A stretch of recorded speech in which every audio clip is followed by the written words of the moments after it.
Oui, Monsieur le Président, mes chers collègues, la présentation de ce rapport a quelque chose de surréaliste. Il se réfère aux objectifs de développement durable adoptés par l'Assemblée générale du Machin, comme disait le général de Gaulle en septembre 2015, un programme universel permettant d'aborder à travers 17 objectifs, et qui sont cités en exergue dans ce rapport, les principaux enjeux pour les peuples, la planète, la prospérité et la paix d'ici 2030. Alléluia. Je vous dispense de leur énumération. Mais il est difficile de ne pas penser à Ferdinand Loppe, dont le programme prévoyait entre autres l'extinction du paupérisme à partir de 10 heures du soir. Au niveau international, il n'apparaît pas évident que le monde se rapproche de ces objectifs. Aujourd'hui, 700 millions de personnes dans le monde vivent dans l'extrême pauvreté, avec moins de 2,15 $ par jour. Et après des décennies de progrès, la dynamique de réduction de la pauvreté a commencé à ralentir en 2015, au moment même où ces objectifs étaient annoncés. Pire, la pauvreté, certes avec des standards différents, progresse dans notre pays. En 2022, en France métropolitaine, 9 100 000 personnes vivaient sous le seuil de pauvreté défini par l'INSEE, et encore hors territoire d'outre-mer.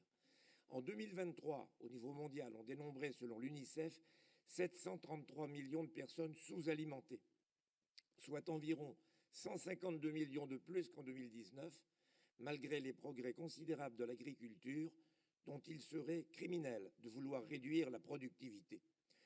Je ne parle pas des autres objectifs, le temps de parole manquerait, mais que dire de la paix à l'heure où les conflits se multiplient ou s'intensifient, faisant craindre le risque d'une troisième guerre mondiale.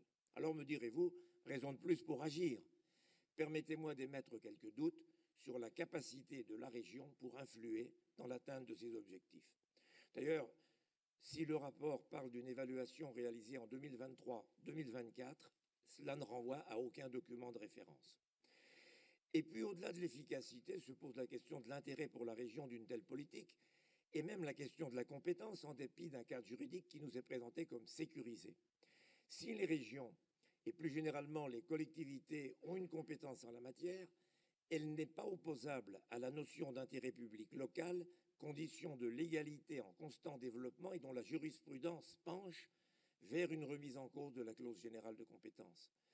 Nous sommes attachés pour notre part à la notion de souveraineté qui relève de la nation, que l'on voit attaquer régulièrement, cette semaine encore à Bruxelles, avec la création de 4 nouvelles commissions en dehors des compétences telles que définies par les traités.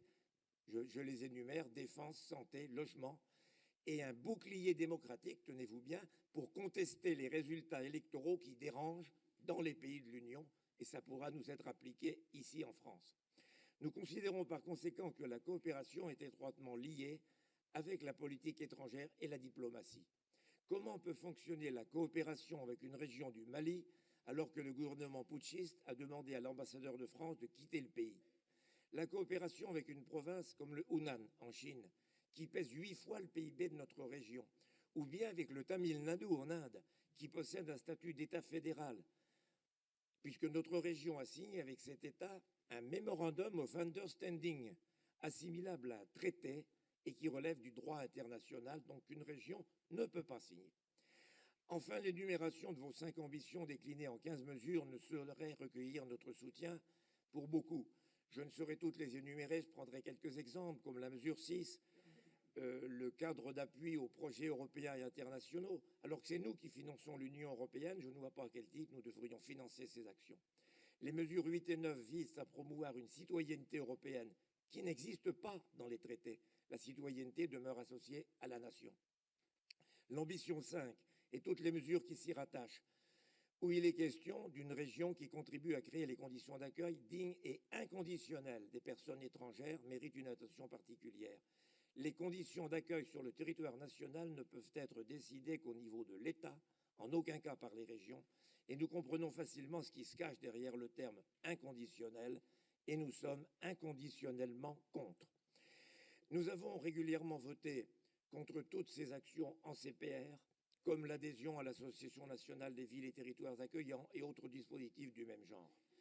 De notre point de vue, la coopération, s'il faut utiliser ce terme, doit se limiter aux échanges entre régions et villes européennes, ponctuellement extra-européennes, s'il y a un contexte historique ou culturel, mais toujours basé sur une notion d'échange, ce qui veut dire une relation d'égal à égal et non une ingérence de notre part dans un pays étranger.